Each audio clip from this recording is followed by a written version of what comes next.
Good morning student. Class 8 हम पढ़ रहे हैं भारत की खोज। भारत की खोज में हम पेज नंबर 77 पढ़ रहे हैं।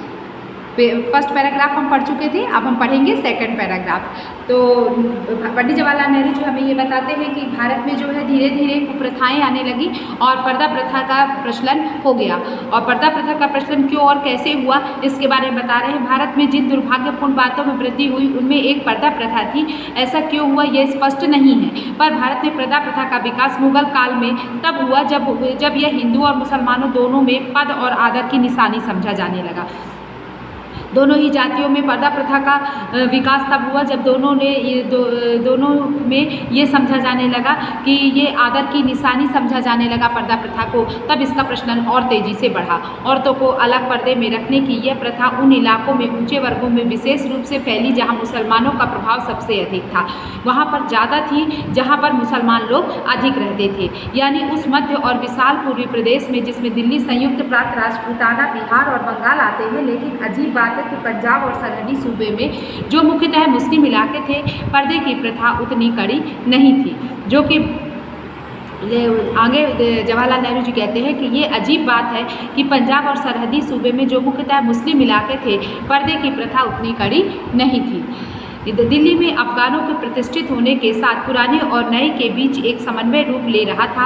इनमें से अधिकतर परिवर्तन उच्च वर्गों में, अमीर उमरावों में हुए। उनका असर विशाल जनसमूह पर, विशेषकर देहाती जनता पर नहीं पड़ा। उनकी शुरुआत दरबारी समाज में होती थी और वे शहरों और कस्बों में फैल जाते थे। इस तरह उत्तरी भारत में दिल्ली और संयुक्त प्रांत इसके केंद्र बने, ठीक उसी तरह जैसे ये पुरानी आर्य संस्कृति का केंद्र रहे हैं। पर इस आर्य संस्कृति का एक बड़ा हिस्सा दक्षिण की ओर खिसक गया, जो हिंदू रूढ़िवादिता का गढ़ बन गया। और इस तरह जो है हिंदुओं में रूढ़िवादिता धीरे धीरे आ गई। जब तैमूर के हमले से दिल्ली की सल्तनत कमज़ोर हो गई तो जौनपुर में एक छोटी सी मुस्लिम रियासत खड़ी हुई। पूरी 15वीं शताब्दी के दौरान यह रियासत कला, संस्कृति और धार्मिक सहिष्णुता का केंद्र रही। विकसित होती हुई आम भाषा हिंदी को यहाँ प्रोत्साहित किया गया और हिंदुओं और मुसलमानों के धर्मों के बीच समन्वय करने का प्रयास भी किया गया। लगभग इसी समय उत्तर में सुदूर कश्मीर में एक स्वतंत्र मुस्लिम शासक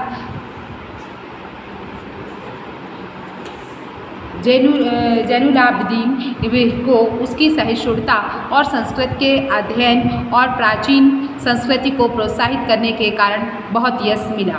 पूरे भारत में यह नई उत्तेजना सक्रिय थी और नए विचार लोगों को परेशान कर रहे थे। भारत विदेशी तत्वों को आत्मसात करने का प्रयास कर रहा था और आत्मसात कर रहा था मतलब अपने में ग्रहण करने की कोशिश कर रहा था और इस प्रक्रिया में थोड़ा बहुत भी बदल रहा था। इसी बीच कुछ नए ढंग के सुधारक खड़े हुए जिन्होंने इस समन्वय का जानबूझकर समर्थन किया और अक्सर वर्ण व्यवस्था की निंदा या उपेक्षा की। और धीरे धीरे जो है इस रूढ़िवादिता को कम करने के लिए नए विचार के लोगों का विकास हुआ, जैसे कबीर की साखियाँ और रामानंद जैसे लोगों का धीरे धीरे आगमन हुआ और उन्होंने वर्ण व्यवस्था की निंदा की। वर्ण व्यवस्था जो पहले थी उस तरह अब लोग नहीं रहे। लोगों में जो है पंडितों में लालच आ गया और उनका कार्य केवल शिक्षा देना रहता था, तो धीरे धीरे उनमें आ गया कि शिक्षा के अलावा पैसा कमाना उनका पैसा हो गया और पैसे कमाने के लिए जो भी पाखंड करने पड़े उन्होंने करना शुरू कर दिया। और शूद्र वर्ण की निंदा, शूद्र वर्ण की छुआछूत भी उसी समय आ गई और इसलिए वर्ण व्यवस्था की उन्होंने निंदा की। और कबीर की साखियाँ आज भी बहुत लोकप्रिय है और शिक्षात्मक है। और उत्तर भर में गुरु नानक हुए जो सिख धर्म के संस्थापक माने जाते हैं। पूरे हिंदू धर्म पर इन सुधारकों के नए विचारों का प्रभाव पड़ा और भारत में इस्लाम का स्वरूप भी दूसरे स्थानों पर उसके स्वरूप से किसी हद तक भिन्न हो गया।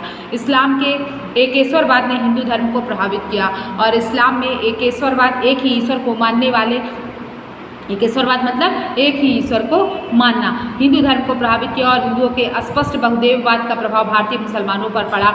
और इनमें से अधिकतर भारतीय मुसलमान ऐसे थे जिन्होंने धर्म परिवर्तन किया था और उनका पाल पोषण प्राचीन परंपराओं में हुआ था और वे अब भी उन्हीं से घिरे थे। उनमें बाहर से आने वालों की संख्या अपेक्षाकृत कम थी। विदेशी तत्वों के भारत में अधिकाधिक आत्मसात होने का सबसे महत्वपूर्ण संकेत उनके द्वारा देश की आम भाषा का प्रयोग था। गर्चे दरबार की भाषा फारसी बनी रही। आरंभ के लेखों में सबसे प्रसिद्ध अमीर खुसरो थे। वे तुर्क थे और उनका परिवार 2 या 3 पीढ़ियों से संयुक्त राज्य में बसा हुआ था। वे 14वीं शताब्दी के दौरान कई अफगान सुल्तानों के शासन काल में रहे। वे फारसी के चोटी के कवि थे और उन्हें संस्कृत का भी ज्ञान था। वे महान संगीतकार थे और उन्होंने भारतीय संगीत में कई मौलिक उद्भावनाएं भी की थी। कहा जाता है कि भारत के लोकप्रिय तंत्री वाद्य सितार का आविष्कार उन्होंने ही किया था। उन्होंने ऐसे कई विषयों पर रचना की जिसमें भारत ने विशेष प्रगति की थी। इसमें धर्म, दर्शन, तर्कशास्त्र, भाषा और व्याकरण, संस्कृत के अतिरिक्त संगीत, गणित, विज्ञान और आम का फल है। उनकी प्रसिद्धि का आधार उनके लोक प्रचलित गीत हैं जिन्हें उन्होंने बोलचाल की सामान्य हिंदी में लिखा था। उन्होंने ग्रामीण जनता से केवल उसकी भाषा ही नहीं ली बल्कि उनके रीति रिवाज और रहन सहन के ढंग का भी वर्णन किया। उन्होंने विभिन्न ऋतुओं और जीवन के विभिन्न पहलुओं पर गीत लिखे। वे गीत अब भी उत्तर और मध्य भारत के किसी भी गाँव या नगर में सुनाई पड़ सकते हैं। अमीर खुसरो ने अनगिनत पहेलियाँ भी लिखी। अमीर खुसरो ने क्या लिखा? पहेलियाँ लिखी। अपने लंबे जीवन, अंडरलाइन कर लीजिएगा, अपने लंबे जीवन काल में ही खुसरो अपने गीतों और पहेलियों के लिए बहुत प्रसिद्ध हो गए थे। ऐसी कोई और मिसाल नहीं मिलती जहाँ 600 साल पहले लिखे गए गीतों की लोकप्रियता आम जनता के बीच बराबर बनी रही हो और बोलों में बिना परिवर्तन किए वे अब भी उसी तरह गाए जाते हों। इसके बाद है बाबर और अकबर, भारतीयकरण की प्रक्रिया। अब बाबर और अकबर के बारे में आप पढ़ेंगे। अकबर भारत में मुगल खानदान का तीसरा शासक था। फिर भी साम्राज्य की बुनियादी उसी ने पक्की की। उसके बाबा ने दिल्ली के सिंहासन पर 1526 ईस्वी में विजय प्राप्त कर ली थी। भारत में आने के 4 वर्ष के भीतर ही बाबर की मृत्यु हो गई। 4 वर्ष के भीतर बाबर की मृत्यु हो गई। उसका अधिकतर समय युद्ध में और आगरा में एक भव्य राजधानी बनाने में बीता। यह काम उसने कुस्तुनिया के एक प्रसिद्ध वास्तुशिल्पी को बुलाकर कराया। बाबर का व्यक्तित्व आकर्षक है। वह नई जागृति का सहजादा है। बाबर का व्यक्तित्व आकर्षक है, अंडरलाइन कर लीजिए। यह नई जागृति का सहजादा है। बाबर का व्यक्तित्व कैसा है? बहादुर और साहसी, जो कला और साहित्य तथा अच्छे रहन सहन का शौकीन है। उसका पौत्र अकबर उससे भी अधिक आकर्षक और गुणवान है। वह बहादुर और दुस्साहसी है, योग्य सेना नायक है और इस सब के अलावा विनम्र और दयालु है। आदर्शवादी, स्वप्नदर्शी है। साथ ही वह लोगों का ऐसा नेता है जो अपने अनुयायियों में तीव्र स्वामी भक्ति उत्पन्न कर सके। वह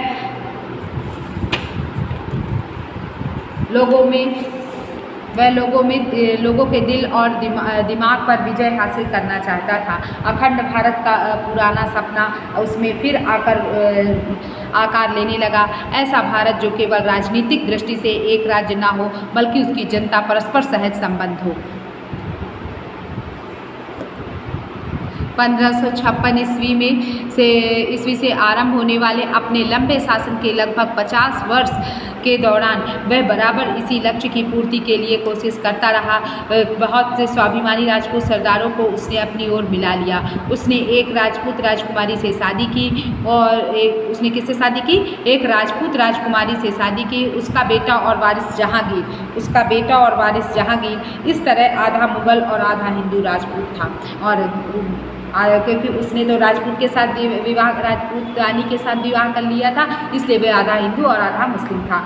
उस जहांगीर का बेटा शाहजहां भी राजपूत माँ का बेटा था और इस तरह जहांगीर का बेटा जो है शाहजहां भी राजपूत माँ का बेटा था। इसलिए यह तुर्क मंगोल वंश, तुर्क या मंगोल होने की अपेक्षा कहीं अधिक भारतीय था। जहाँ जहाँ अंडरलाइन करवाया आप भी कर लीजिएगा। राजपूत राजघरानों से संबंध बनाने से उसका साम्राज्य बहुत मजबूत हुआ। इस